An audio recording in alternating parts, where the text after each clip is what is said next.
योगी आदित्यनाथ ने कहा कि षड्यंत्र रचने से कभी नहीं कतराते। कुंभ पर अमर्यादित टिप्पणी करने वालों को छोड़ने के मूड में नहीं योगी आदित्यनाथ। सपा सांसद ने कहा कि कुंभ में पाप धुल जाएंगे तो बैकुंठ जाने का रास्ता खुल जाएगा।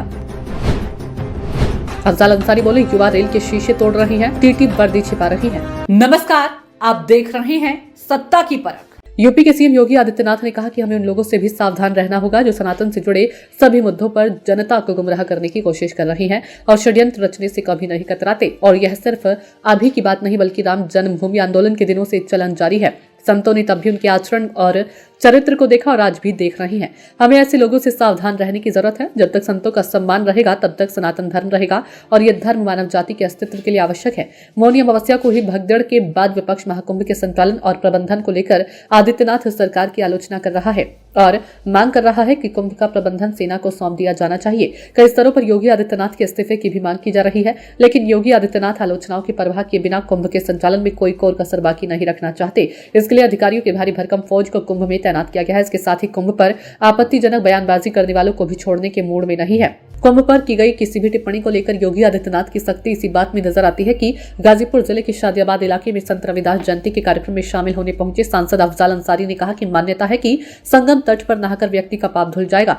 पाप धुला जाएगा इसका मतलब आगे बैकुंठ में जाने का रास्ता खुल जाएगा। ऐसे में जो भीड़ देखने को मिल रही है उससे लगता है कि अब नर्क में कोई बचेगा ही नहीं और उधर हाउसफुल हो जाएगा। अफजाल अंसारी ने ट्रेनों में यात्रियों की भीड़ पर भी बोलते हुए कहा कि 15 से 20 साल के युवा ट्रेनों के शीशे तोड़ रहे हैं, जिससे महिलाएं और बच्चे भयभीत हैं। टीटी अपनी वर्दी उतारकर झोले में रख दिए हैं कि कहीं भीड़ पिटाई ना कर दे। मैंने अपनी आंख से देखा है, पुलिस भी परेशान है, औरतें कांप रही है, बच्चों को गोद में छिपा कर रो रही हैं, बिलख रही हैं। शीशा तोड़ने वाले और रेलवे स्टेशन पर हंगामा करने वाले लोग हमारे और आपके घर के बच्चे हैं जो ट्रेनों के शीशे तोड़ रहे हैं। अफजाल अंसारी ने मौनी अमावस्या के दिन कुंभ में हुई भगदड़ की स्थिति का भी जिक्र करते हुए कहा कि लोगों की मौत की बात कही।